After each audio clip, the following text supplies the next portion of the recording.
Imagine que alguém diga que em seu rosto há uma mancha de graxa. Então você pega o espelho para verificar e constata que realmente o seu rosto tem uma mancha de graxa. Em seguida, imediatamente, após ter identificado a sujeira através do espelho, você então pega o respectivo espelho e passa no rosto para limpá-lo, certo? Obviamente que não. O espelho apenas lhe mostrou que você tem uma mancha de graxa no rosto. E agora o próprio espelho indiretamente diz para você: olha, meu amigo, você tem uma mancha em seu rosto. Você precisa se limpar. Você precisa se lavar. Eu te aconselho a procurar a água para se lavar. E então você entende e compreende a linguagem do espelho. E imediatamente vai procurar o quê? A água. O interessante é que depois de você se lavar, você volta novamente ao espelho para ver se está limpo. Você volta ao espelho para ver se de fato está tudo ok. Eu acabei de descrever para você a função da lei e da graça.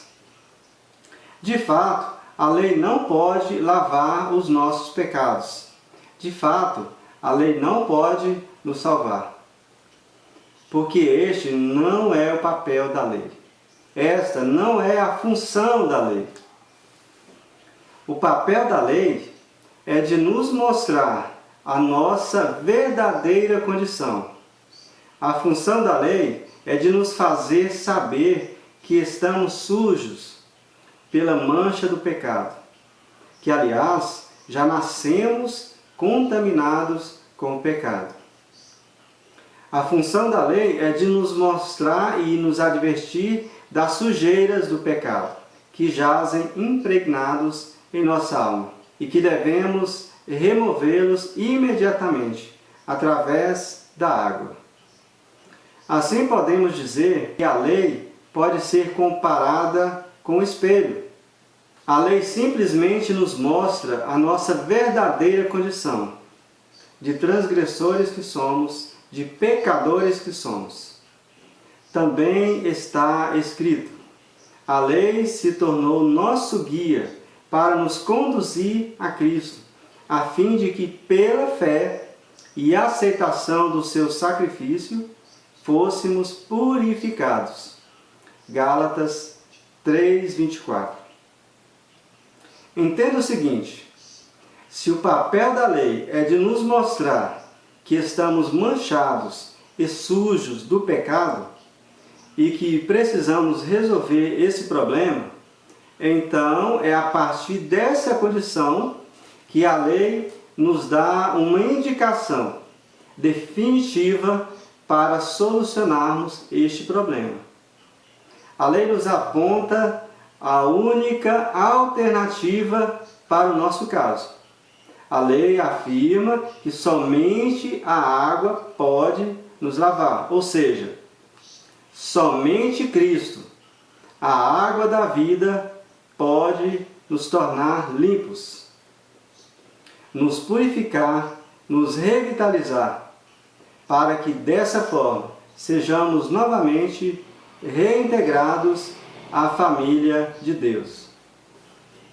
A lei apenas nos mostrou a nossa real condição. Nos mostrou que estamos sujos e nos apontou para a única e suficiente solução que precisamos: a água da vida, o sangue do Cordeiro, que tira o pecado e nos purifica. Cumpre-se então o que foi dito nas Escrituras pelo profeta João Batista, no capítulo 1 do Evangelho de João, em que, ao ver o Cristo, ele gritou: eis o Cordeiro de Deus, que tira o pecado do mundo. João 1:29. No mesmo capítulo, João Batista ainda dá o seu próprio testemunho, no versículo 34, dizendo: Eu mesmo vi e já vos dei testemunho de que este é o Filho de Deus, que tira o pecado do mundo. E logo abaixo, no verso 35, repete as mesmas palavras, dizendo: Este é o Cordeiro de Deus, que tira o pecado do mundo.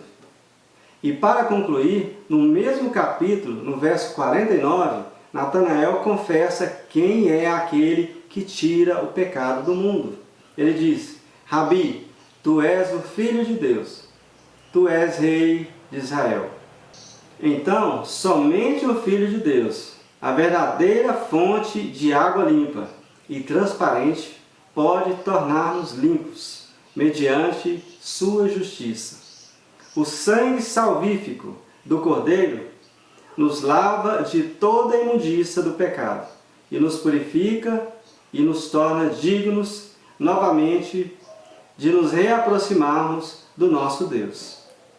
Comparando o espelho com a lei, nós podemos fazer uma simples comparação. A função do espelho foi de mostrar, revelar que estávamos com uma mancha de graxa no rosto. Da mesma forma, o papel da lei é de nos revelar a vontade de Deus. Por exemplo, o nosso Deus disse que não devemos ter outros deuses diante dele, que devemos honrar nossos pais, que não devemos furtar, que devemos guardar o sábado, etc. Você quer saber qual é a síntese da vontade de Deus para você? Então obedeça na íntegra a lei de Deus, os 10 mandamentos. Para isso, apenas siga o exemplo de Cristo, o Filho amado de Deus, que disse pela boca de Davi: Ó, quanto amo a tua lei! É a minha meditação em todo dia. Salmo 119, 97. E mais, eu tenho prazer na lei do meu Deus, e na sua lei medito de dia e de noite.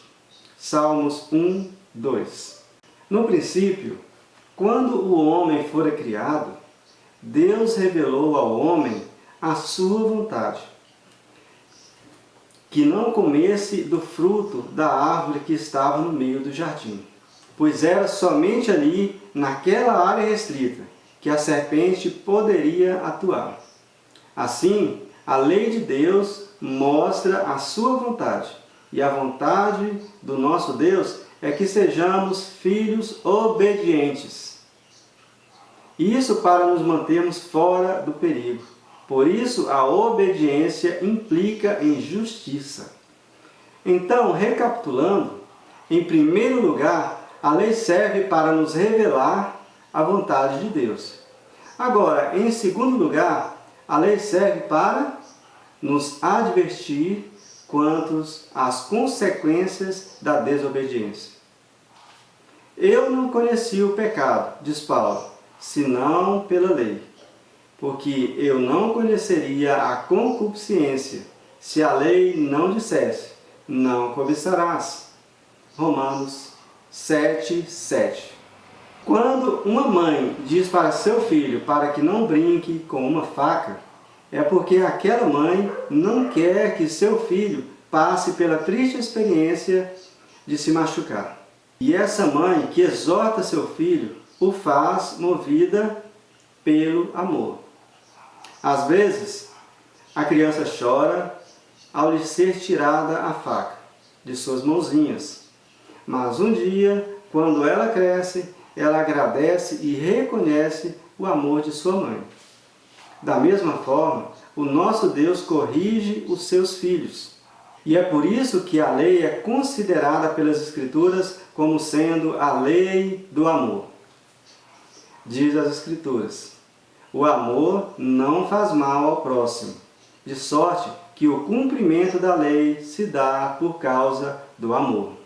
Romanos 13, 10. Em outras palavras, só cumpre a lei aquele que ama. A expressão o cumprimento da lei se dá por causa do amor é o mesmo que Eu cumpro a lei porque eu amo ao meu Deus.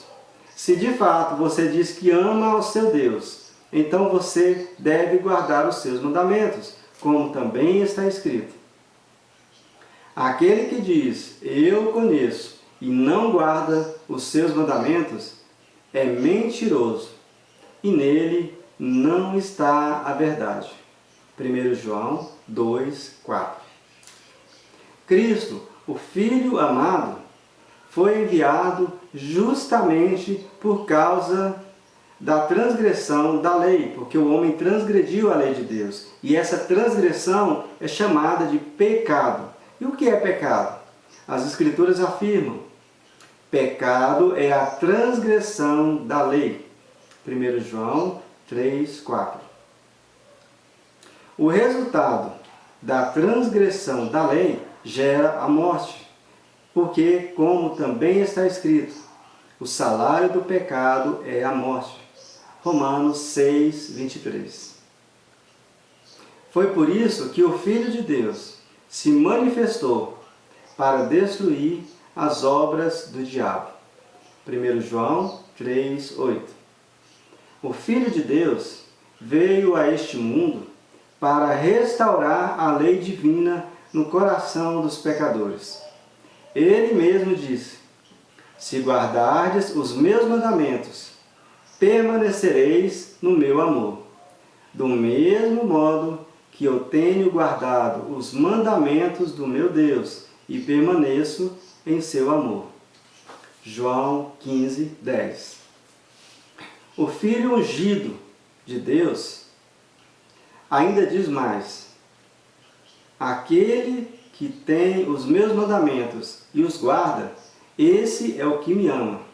E aquele que me ama será amado por Deus. E eu o amarei e me manifestarei a ele. João 14, 21. Se eu perguntasse a você se realmente você ama ao seu Deus, certamente você me responderia que sim. Mas eu diria que isso é apenas teoria. Agora é preciso demonstrar que o ama na prática, como também está escrito. Porque esta é a vontade de Deus, que guardemos os seus mandamentos. E os seus mandamentos não são pesados. 1 João 5, 3. Da mesma forma, o Filho de Deus põe à prova o amor dos seus seguidores.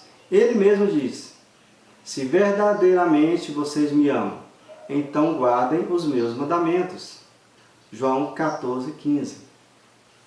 Portanto, é infundada, é incabida, é mentiroso o argumento de alguns de que a lei foi abolida na cruz. Por quê? Porque é tão somente pela lei que se tem o pleno conhecimento do pecado. E tem mais: se você transgredir apenas um mandamento sequer da lei, você se tornará culpado de todos. Porque aquele que diz, não cometerás adultério, também disse, não matarás. Se tu, pois, não cometeres adultério, mas matares, está feito transgressor da lei. Tiago 2, 11. Alguns falsos mestres ensinam que uma vez que Cristo veio e cumpriu a lei, agora não precisamos mais cumpri-la. Podemos combater este argumento perigoso com o próprio testemunho de Cristo. O próprio Filho de Deus declarou: não cuideis que eu vim abolir a lei, ou os profetas. Eu não vim abolir, mas eu vim cumprir. Porque em verdade vos digo, que até que o céu e a terra passem, nenhum jota ou um tio jamais passará da lei, até que tudo seja cumprido. Qualquer, pois, que violar um destes mandamentos, por menor que seja, e assim ensinar aos homens, será chamado o menor no reino dos céus. Aquele, porém, que os cumprir e ensinar, será chamado grande no reino dos céus. Mateus 5, 17 a 19. Eis aqui dois princípios básicos que o Salvador pediu para fazermos. Primeiro princípio, devemos cumprir a lei. Segundo princípio, devemos ensinar a lei. Cumprir e ensinar. Ora, se o próprio Cristo, o nosso Supremo Pastor, veio cumprir e ensinar a lei, então o que nos resta fazer? Ele mesmo nos mostrou claramente o que devemos fazer. Ele disse: eu lhes dei o exemplo, para que assim como eu fiz, façais vós também. João 13,15. É importante lembrar que a causa da morte do Filho de Deus foi justamente por causa da transgressão da lei. Também está escrito: o pecado não é levado em conta quando não existe lei. Romanos 5,3. E mais, é através da lei que nos tornamos plenamente conhecedores do pecado. Romanos 3,20. Portanto, dizer que a lei foi abolida é afirmar que não há mais pecado. Por quê? Porque, conforme as Escrituras, pecado é a transgressão da lei. Ora, se não existe mais a lei, pois for abolida, então não existe mais pecado. E se não existe pecado, então eu não sou mais pecador. E se eu não sou mais pecador, a morte de Cristo na cruz foi em vão para mim. E por isso eu não tenho mais necessidade da intercessão de Cristo, pois Ele veio buscar somente os pecadores, os transgressores da lei. E obviamente que sem Cristo estou completamente perdido. Foi por isso que na plenitude dos tempos, o nosso Deus, movido por amor, por incomparável amor, enviou o seu Filho, o Cordeiro Pascal, para resgatar e salvar os pecadores, os que verdadeiramente necessitam de arrependimento. Entenda, a transgressão da lei opera a ira de Deus, porque onde não existe lei, também não há transgressão. Romanos 4,15. Assim, o papel da lei é justamente mostrar a nossa condição miserável em que nós estamos.